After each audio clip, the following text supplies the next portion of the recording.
Good day, guys. Welcome to Unit Standard 8975.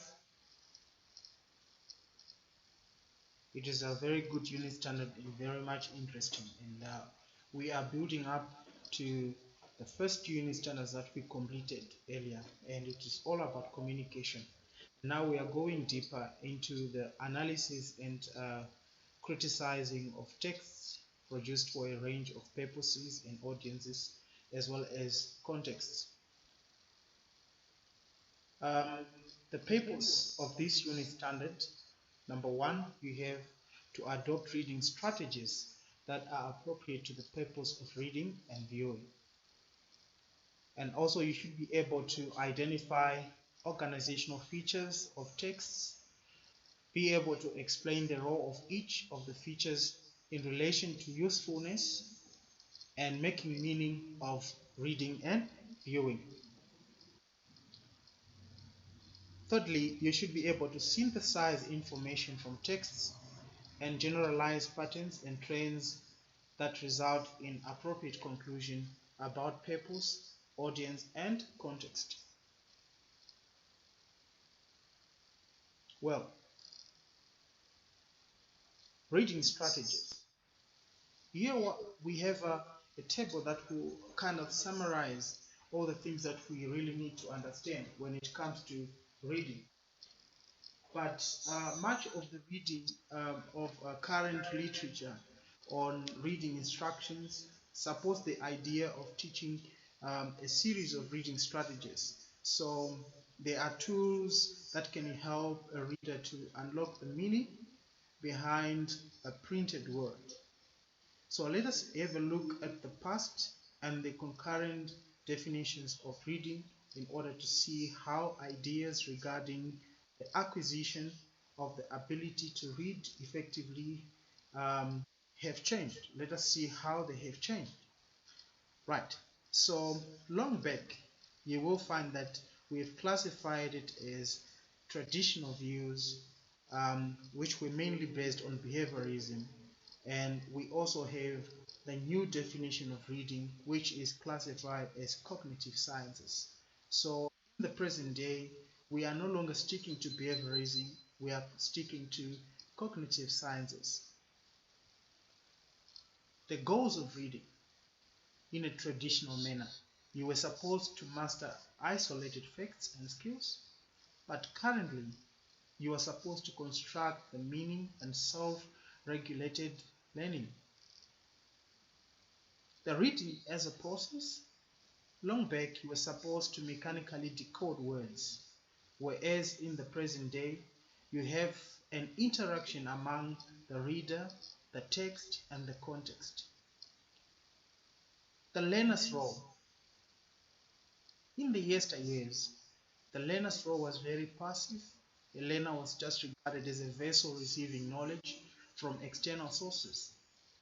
Whereas in the present day, we try so much to be active and become strategic readers with a good strategy and a cognitive approach to whatever we are doing.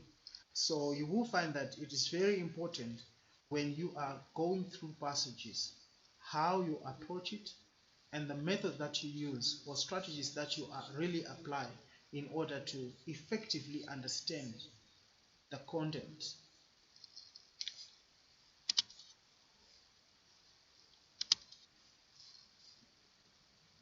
When we read, we do not decipher every word on the page for its individual meaning. We process text in chunks, and we also employ other tricks to kind of help us make a meaning out of so many individual words in a text when we are reading.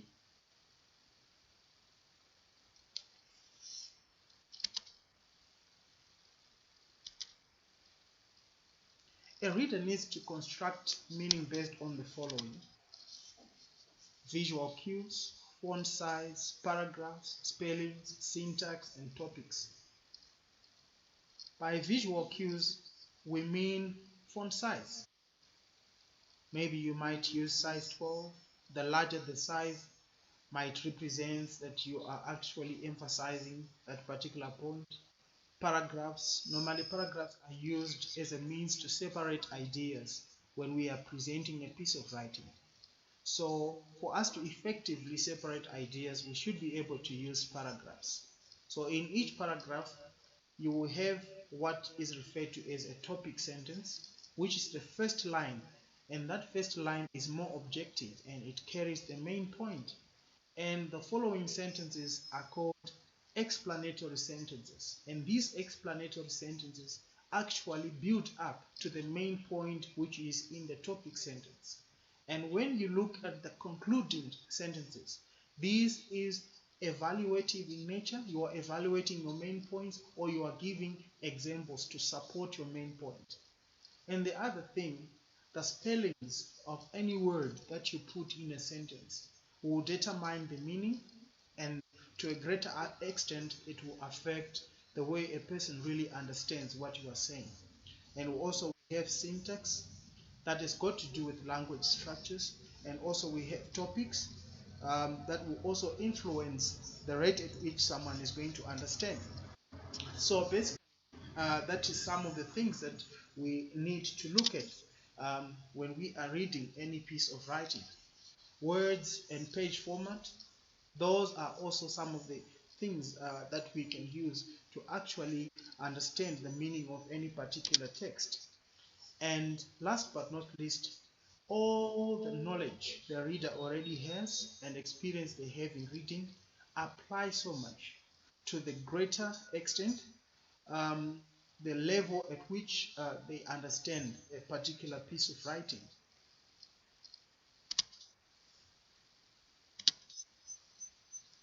So we're still continuing with our reading strategies. The first one is skimming and scanning. Skimming has got to do with searching for main ideas by reading the first and the last paragraphs completely. That could be one approach you can use. Whereas scanning involves running your eyes down the page or up and down the page looking for specific facts, phrases, or words. Basically, skimming and scanning are particularly valuable techniques for studying textbooks or reading long annual reports, or you can use skimming and scanning when reading technical writing texts. Many facts and details that are closely together might require you to just scan around so that you can have a greater or a better glimpse of what the whole text is about. Right. It is precisely these characteristics of skimming and scanning that help the reader to actually understand large texts in a short period of time. Let's say, for example, you've been given a task by your manager to just summarize and get information out of particular reports, maybe from 2006 to 2010. You cannot sit the whole day and try to read everything, right? So what you need to do is to use these methods to actually come up with a better summary that summarizes all your findings from those particular years to the present day. The other strategy you can use is trying to read with comprehension, and this involves predicting. When you are given a piece of writing or a textbook, it could be a magazine, the first thing you need to do is to try and predict the contents of that particular piece of writing or resource. After that, when you predict, let's say for example you have seen a magazine that is written Casper goes to jail. All of you knows Casper Nyong'ost. But if it says Casper goes to jail, what is your main conclusion? What do you predict? One, you might think that it is going to speak to you about how Casper got arrested and the crime that he committed.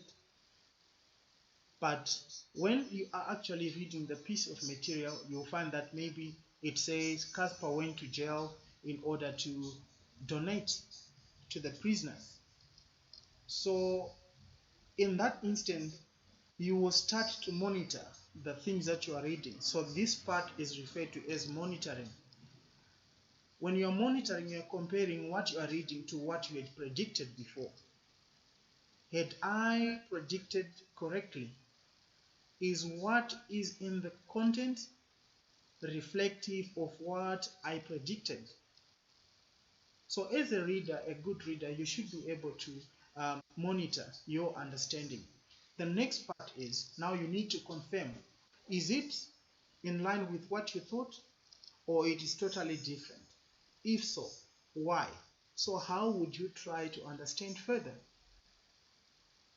The next thing is you need to reflect. After reading a piece or a paragraph of information, you need to reflect back to check at the things that you have read. You can reflect using what are referred to as mind maps, and in future, in this month, we are going to discuss further about mind maps and how they work.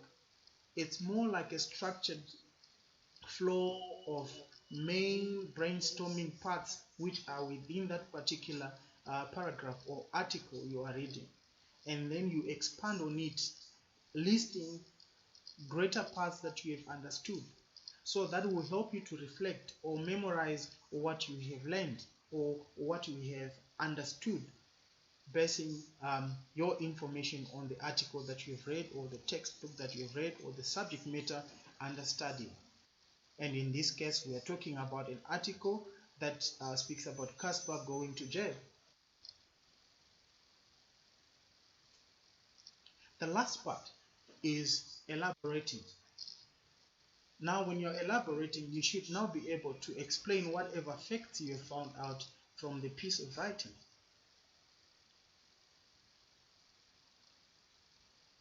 Also, it is quite important that you have knowledge of the text type and form. This is sometimes referred to as a genre. You are defining whether the piece of writing is non-fiction, is it fiction, is it poetry, is it a biography or an autobiography of someone. Now, when it is fiction, it is mainly based on opinions and beliefs, and it is not entirely based on facts. When it is non-fiction, you will find out that it is a piece of writing that contains facts mainly, whereas a fictitious one has got beliefs, opinions, and something that is quite unbelievable with a lot of wow factors. I think all of us have watched fiction movies. That is a good example. Poetry has got some verses, and poetry can be associated with rap music, that is rhythm and sounds. So it's like you are actually having a series of verses that rhyme in order to emphasize on a particular point. A biography or an autobiography of a person, it refers to a real person. It is a story about a real person in a nutshell. So you should be able to understand what you are reading about, and that alone will help you read with comprehension. On the next step, you can use the following, or altogether you can use one of these strategies, that is knowing what you want to know and how deeply to study that particular material. So before you read any text, or while you are reading any text, you should be able to understand why you are reading it and what do you want to find out, where, who wrote the material, and then you choose the best reading strategy that applies. So instead of reading the full textbook, what you need to do is to scan for the particular chapters or phrases or subject matter that you really want, and then you go straight to that so that you save time. So as a reader, you need to always have these strategies at hand. The next part is active reading. How do you read actively?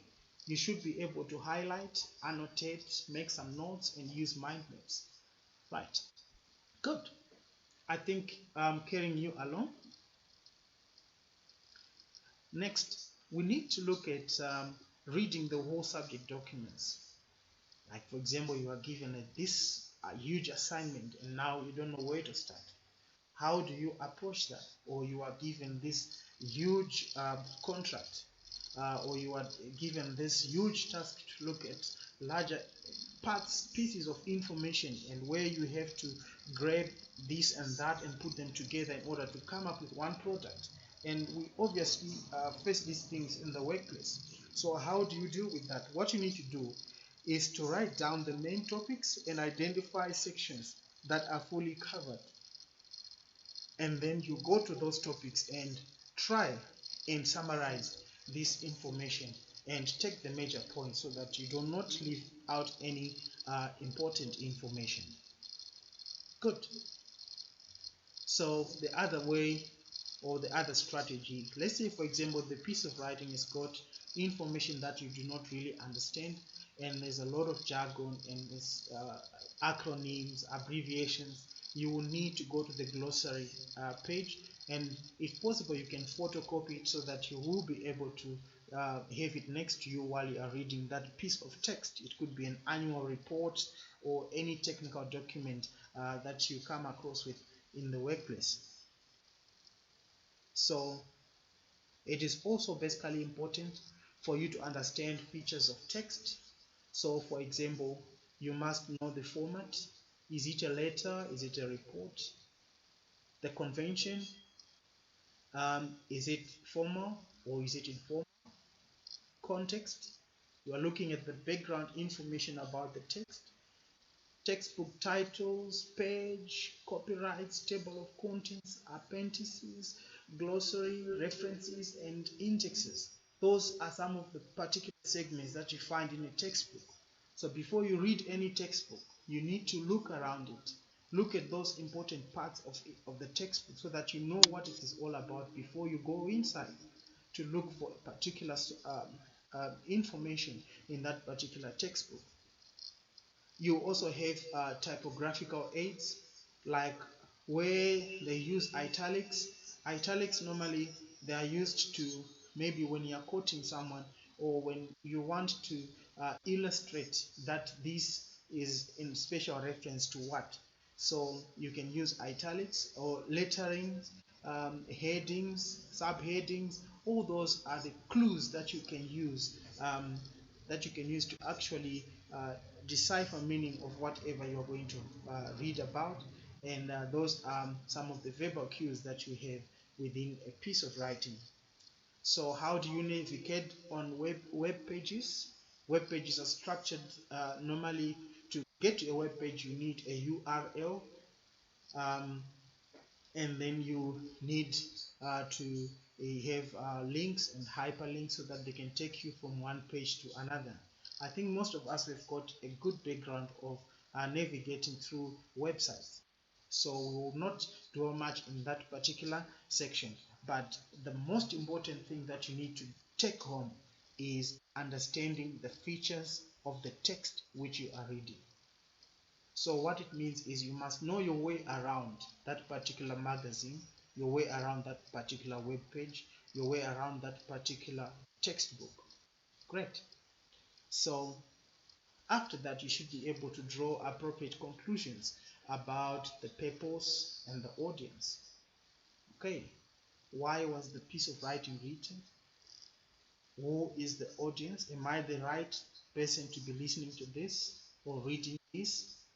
So you do that by considering information content, the tone, text type, and visuals. So there are definitions in your learner guide, which is page 21 if you are using the learner guide that you were given. Great. So thank you. Let us carry on and look at module 2.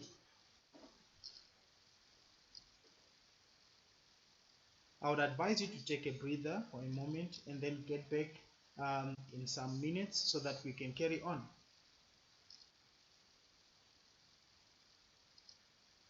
Module 2, we are mainly identifying and explaining the values, attitudes, and assumptions in texts.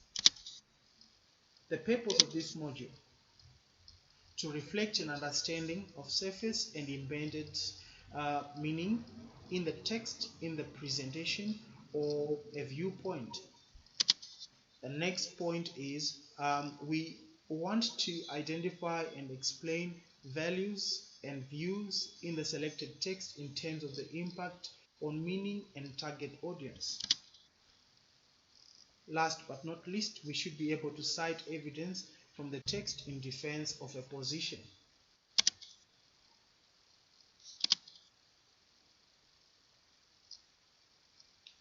Now, let us look at the values, attitudes, and assumptions in text.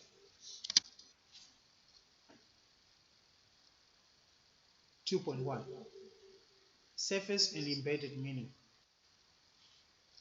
Right. There are two types of meaning in every text. One that's embedded, that is hidden underneath, and one that is on the surface. If you take things on face value, you might misinterpret whatever the author has written. So what do you need to do in order to beat that? You need to monitor understanding. Use your prior knowledge about some of the things that are written in there. Make predictions. You can use questioning. You can try to recognize the story structure. You can try to summarize it so that you get a bigger picture of what is being talked about in that particular piece of writing. Next, for you to know surface and embedded meaning, you can try to divide or put a dividing line between literal and implied meaning. Literal, you are simply looking at facts, information that is actually factual. You don't need to define any further, it is factual. And whereas implied meaning is mainly based on opinions. Okay, let us say, for example, you are looking at something like, let's say, let us stand up for our rights. It doesn't really mean that you should stand up from wherever you are. Okay, but it means let us try and focus on our rights and push forward the agenda of our human rights and stop the abuse of women and children. You see what I'm saying? So that is one good example there. But now we can also look at ambiguity. When a writer is writing, you can find some text that has got double meaning. Like, for example, if you walk into a laundry, and in that laundry, you see there is a sign that says, please take off all your clothes as soon as all the lights are off. You might interpret it in a different way, but that's actually the owner of the laundry meant to say that when there is load shedding, you should not leave your clothes in the machines. You must take them off. Take all your clothes off the machine. So you see what I'm saying? But the sign, when it is written like that, people might have other ways of understanding it. Like, for example, you should literally take off your clothes when it gets dark in the laundry or in the laundromat. So you see what I'm saying? So that is an example of ambiguity. Another example is if I say John met Peter coming from the crop. Who was coming from the crop? John met Peter coming from the crop. Who was coming from the crop? So this statement has got a double meaning, and that is an example of ambiguity. Now let us look at manipulative language.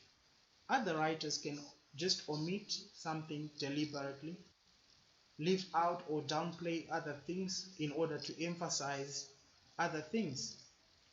They can use metaphors, they can use satire, etc. So there is a lot of things that you find in pieces of writing. So as a reader or as a writer, you should be aware of these techniques that are used by various writers so that your piece of writing could also be effective and effectively understood. That forms the basis of effective communication. Now, let us look at also the use of discriminatory expressions like sexist and racist expressions. I would like you to write down some of the sexist and racist expressions. Like, for example, men are dogs. Can you write 3 or more? Good. Let us see the next part. Effects of an author's values and views. As we write, I might be Muslim, I might be Christian, I might be atheist. So whenever I'm writing something, it can affect people in different ways. If I'm Christian, if I write something about Christianity, it will affect people in a positive way. If I write Christian pieces of work and give them to someone who practices Hinduism, it might not affect them the same way it affects a Christian brother or a Christian sister. So our values and our views actually matter when we are writing. So these are things that which actually motivates the writer or the author, and they are found embedded in that particular piece of writing. So values and views of an author, they affect their attitude, and this attitude is revealed by the tone of writing. A writer can use strategies like comical strategies, being a comic, or being tragic, or being ironic, or being cold, being witty, etc. Or you can find that a writer can use different choices of words to reflect the author's values and attitudes. They can also use stereotypes and biased language. Great. And let us look at the next part. You will find that there is relevant evidence from any particular text that you can use as defense for your position. So normally, many of us, we want to quote other people.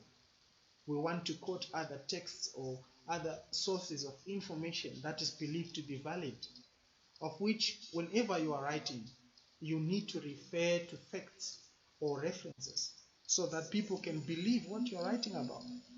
Or when you are presenting, you need to use facts or references so that people can believe whatever you're writing about. So where do we get such information? We can get information from schools of thought like Mandela, or primary sources or secondary sources like textbooks, famous speeches by renowned people, or we can look at oral tradition, things that are passed through oral tradition that we normally believe in, or phrases that we normally believe in as special reference. Like, for example, our customary law, we can apply it as a source of a point of reference in whatever we are writing. So it is very important also to use that particular evidence that you have gathered. You use it technically and apply it in an orderly manner so that your point or your argument is validated. So how do you achieve this? You need to analyze the evidence and check whether it applies to whatever you are going to write about. All right. Let us look at the last module. Our last module, we are actually evaluating the effects of content, language, and style on readers. So let us look at the purpose. Number one, you should be able to outline the content, explore its possible effects on different readers. And number two, you should be able to identify the impact of different writing or signing techniques or readers' perspectives and explain it in terms of the particular effect produced by each of the techniques. Then you analyze the influence of specific language structures and features. So let us see what we have. The next thing is you should be able to explain the effect of the selected production techniques in visuals. So that is where we are talking about your graphs, your mind maps, etc.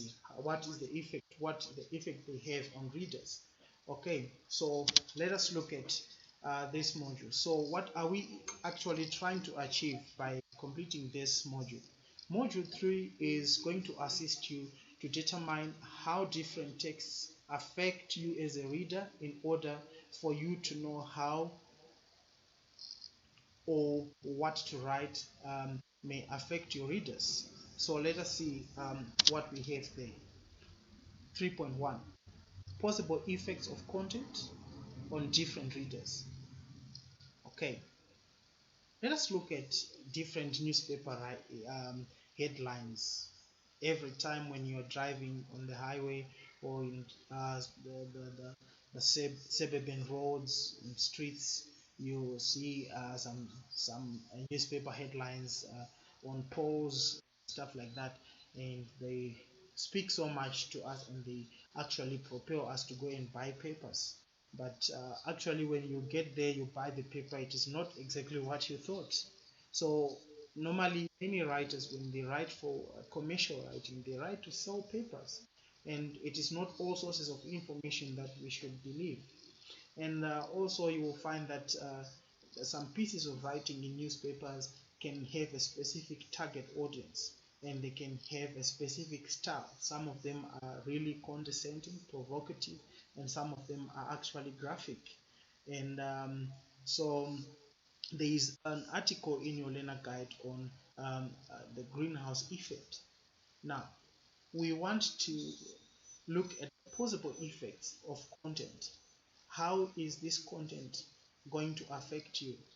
Now you are looking at your level of education. Whenever you are reading something, you need to be pre-informed about certain aspects in order to understand whatever information you want to read from any particular textbook. You can't say when you are studying politics, you take a book of chemistry and you want to read chemistry without background knowledge of chemistry. So it is very important to actually have this level of understanding to say, what effect is this piece of information going to have on me as a reader, or what effect is this piece of information going to have on my audiences, so that you know exactly what you are writing, how it is going to affect your readers, or how it is going to affect whoever comes across your information. And also we are going to look at the impact of writing techniques on readers. Okay, so when you are writing, your sentence length matters. There are three kinds of sentences that you can use. Number one, you can use a simple sentence, which is called a subject, a verb, and an object. Like, for example, I can see a van. John is fat. Peter is taller than Bob. That is an example of simple sentence. Then you have compound sentences, and these are sentences with two clauses, normally joined together by a conjunction. Like, for example, John could have been late had it not been Peter who came and collected it. That's an example of compound sentence. Then you have complex sentences that have got one or more clauses. So two or more clauses in one sentence. They actually reach to a certain extent where you have so many lines trying to explain one thing in one sentence, and it is quite advisable for you to actually stick to basically varying between the short sentences and compound sentence. That is a simple sentence and compound sentences. Normally, if you write two short sentences and immediately full stop, a short sentence immediately full stop, it might change the tone of your writing. It might make people think that you were angry when you were writing that piece of work. So it is very important to adjust accordingly the sentence length. The length of your sentence should vary between simple and compound. If you stick to that, your piece of writing will be much more interesting to read. And also your paragraphs. Normally the function of a paragraph is to separate ideas. We use paragraphs to separate ideas. So you have, in a nutshell, a paragraph like I explained earlier. You have a point, explanation, and an example. You go to another, you jump a line, you go to another part of the text, and then write point, explanation, example. Point, explanation, example. The moment you start to mix ideas, it can confuse the reader. So it is very important to use paragraphs so that a reader can actually see the structure and have a sense of progression as they move from one paragraph to another. Good. So let us look at also language use. The way you use your language can also reflect badly or positively to the reader. If you use positive language, readers might like to read your work. If you use negative language, some readers might be annoyed. So it is very important on which kind of language you are using. And also it is very important in your writing to use the right vocabulary. You cannot use slang where you are writing a formal document like a report. As much as it is always good also to know what kind of vocabulary to use when you are using something that is very sensitive. So you should avoid racist words or sexist words. Or you can use persuasive language. All those things are some of the things that you should take into consideration when you are writing. And also, a reader or a writer can also use what is referred to as allusion. You allude to something that is commonly known, something that is common knowledge, like referring to the Bible or referring to the sayings by President Mandela. The other technique you can use to have an impact on the readers of your work, you can use a parody. What is a parody? That is an imitation of something commonly known as maybe that can be referred to as a humorous point of reference. Okay, a humorous point of reference. Like for example, honorable Malema. That's an example, is it? So that is an example of a parody. You can start any part of your speech by citing such situations that are commonly known to everyone, and so that people can just laugh a little bit and keep them interested in whatever you are saying. Figure of speech is another way you can write. Sometimes you don't need to write things that are flat. You can use similes, you can use metaphors, or you can use personification. Like for example, my computer is talking to me. That's personification. But actually a computer cannot talk. It's not a human being, but you see what I'm saying. So yeah, but I know computers these days, they do speak. Right. That is why we have robots that can actually save people and give information. So very important. Okay, so now let us look at irony. Saying one thing but meaning another, hyperbole, some sort of exaggeration, euphemism, avoiding to be blunt. You use some sensitive approach there. You also have paradox and satirical approaches. That is when you're using cartoons or something that is more like you're mocking someone, but actually not doing away with the general respect of humanity. So satire, you see, so there's so many cartoons in the newspapers, like Zapiro is a satirical artist. Okay, good. Right. Carrying you along, let us look at the influence of specific language structures and features. Some writers can choose to overemphasize things so that you believe whatever you are writing, and they can choose to underplay other things so that you believe less of that particular thing. And they can also distort information by exaggerating and putting some sweet nothings in there so that you don't get the real picture. And they can also use omission. So good. Yes. Is it advisable for you to use these techniques? Yes, depending on the piece of writing. It could be something that is for entertainment. They do apply.